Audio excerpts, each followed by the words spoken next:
Joseph Campbell was like the mythographer from the 70s that like inspired Star Wars and a bunch of that stuff with the hero's journey, Oh, that idea. oh, But like him and yeah, like yeah, yeah. John Dominic Crossan, well, Joseph Campbell has this quote about myths are private dreams, or yeah, or myths are public dreams, dreams are private myths. And John Dominic Crossan has like another line where he's talking about he's I think he is Catholic, but he deals with kind of the psychology of religion and how it represents these parts of self. And he has a thing where he's like, at the end of a talk, he'll stop and be like, I just want to be clear that I'm not saying that ancient people talked in metaphors and we're now smart enough to decode them. I'm saying that we are now stupid enough to take metaphors literally.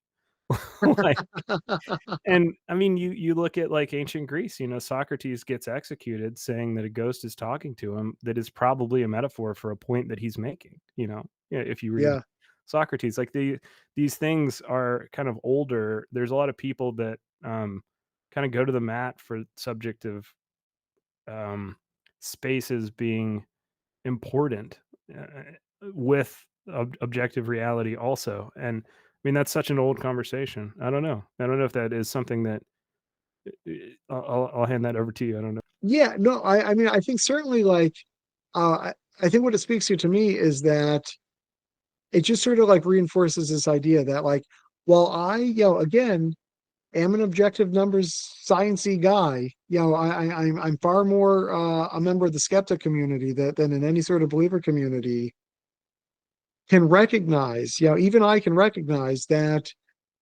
people sort of like aren't built to just believe in objective science, right? People are built to believe in those myths and to believe in those dreams and to have those narratives that are hugely important to them, right? Much more important that how many examples are there of the public doing something that is self-defeating because it serves sort of like a narrative, right? Yeah.